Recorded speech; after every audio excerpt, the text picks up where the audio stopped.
The funny thing about shyness is that it's actually pretty easy to overcome. Society is already perfectly set up for all of us to stop being shy from a young age. I mean, for the first 15 to 20 years of your life, they literally force you into a small building, a little incubator with hundreds of other energetic kids your same age from the same town. It's probably the best possible place you could go to develop social confidence and communication skills. You know, the things that make you stop being shy when you're older. And you have so much time to do it. There's no possible way we as a society could screw up this place. You'd have to go specifically out of your way to actively discourage people from talking, experimenting, playing, asking questions, expressing opinions, raising their hand, participating in class, being spontaneous, making mistakes without being judged, taking initiative. Oh, I get it now. That makes sense. Okay, let's forget about that. Let's get one thing straight. The reality about confident people is that they weren't born that way. You and everyone else are supposed to develop it through social interaction, preferably at an early age, simply by getting lots and lots of real social experience.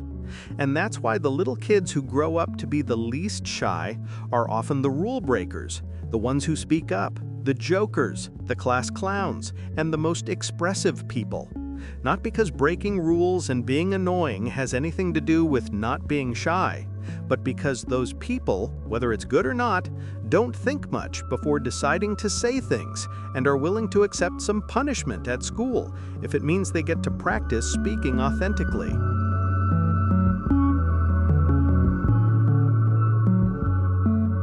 It's definitely possible to be well-mannered and polite and still develop social confidence.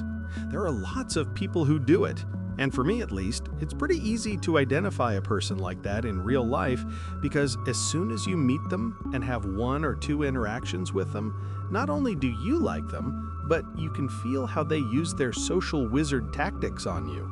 But you can't even get mad because they do it so naturally that you don't even realize it until later. For example, they come up to you and ask you some casual question like, "Hey John, what do you think about this?"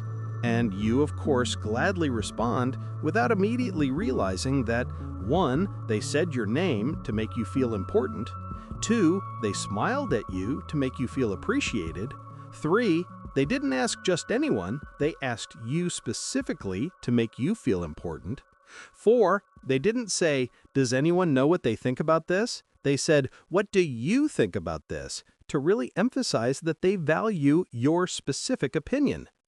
Do you notice how behind each of these layers there's a positive intention to make the other person feel good? Because it's not a coincidence. That's basically what not being shy is, making others feel comfortable around you, which automatically makes you feel more comfortable too. Most people don't even remember what you say or do, they remember how you made them feel. So instead of going into conversations thinking, "What can I get from this person?" or thinking, "How do I get this person to accept me?" just think, "How can I make this person feel comfortable?" And "How can I avoid making this person feel uncomfortable?" Now this comes with a very important warning. Don't interpret this as meaning you should start filling everyone with fake compliments, including your close friends, because that's obviously false. And people can easily tell when you're flattering them. In every source I found, being fake, being inauthentic, saying things you clearly don't mean will hurt your social confidence. People won't trust you.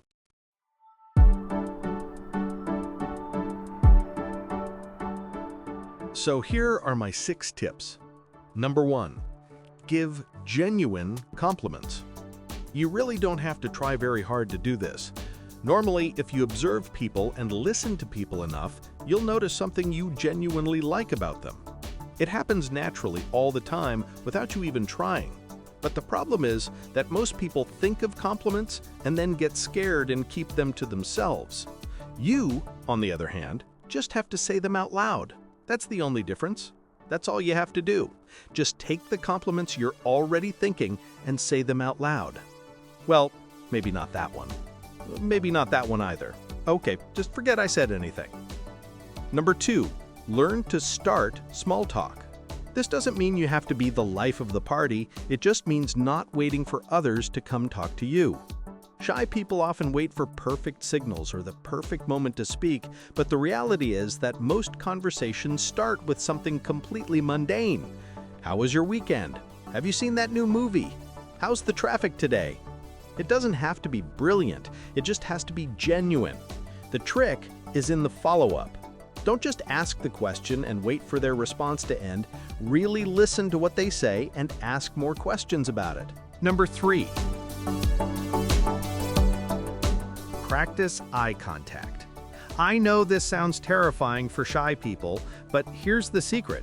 You don't have to maintain intense eye contact all the time. Just look at people when they're talking to you and when you're talking to them. It's a simple way to show that you're present and that you care about what they're saying. If you feel uncomfortable, you can look between their eyes and their mouth, or even the general area of their face.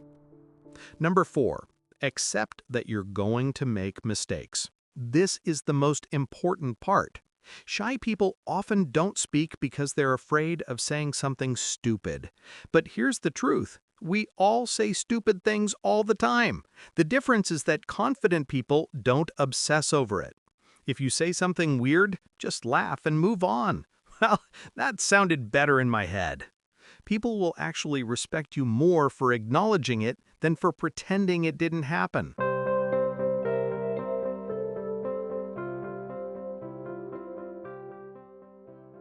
Number 5, focus on making others feel comfortable instead of trying to be interesting. This is the key difference. Shy people often think, what are they going to think of me? Confident people think, how can I make this person feel good? Ask questions about their interests. Listen to their stories. Remember things they told you before. When you shift your focus from yourself to others, you automatically become less shy because you're no longer so worried about your own performance. Number 6, practice in low-risk situations. You don't have to start by giving a speech in front of 100 people. Practice with the cashier at the store, with the barista at the coffee shop, with neighbors. These are short conversations with people you'll probably never see again, so there's no pressure. How's your day? Is it busy today? I like your shirt. These are small steps that build your confidence over time. But here's what I think is the biggest and most effective way to overcome shyness, which most people overlook. Stop being the narrator of your own embarrassment. You know that voice in your head that says, "Oh no, that was so weird," or "Everyone's judging me," or "They probably think I'm boring." That voice isn't helping. In fact, it's making everything worse. The reality is that most people are too busy thinking about themselves to judge you as much as you think they are. And even if they do, so what? You can't control what they think, but you can control how much attention you pay to those voices in your head. When you make a social mistake or say something weird, instead of replaying the scene in your head for hours, just acknowledge it and move on. Yeah, that was a bit weird, but it's okay. I'm human. Shyness isn't a permanent character flaw. It's just a skill you haven't fully developed yet. And like any skill, you get better with practice. Don't expect to be super outgoing overnight, but with every small conversation, with every time you choose to speak instead of staying quiet, you become a little less shy. So go out and practice. Make those awkward mistakes. Have those weird conversations. Because on the other side of your comfort zone isn't just less shyness. There are real connections with real people, and that's worth any uncomfortable moment you have to go through to get there. And speaking of favors, I'm collecting donations in the form of subscriptions to fund the next video.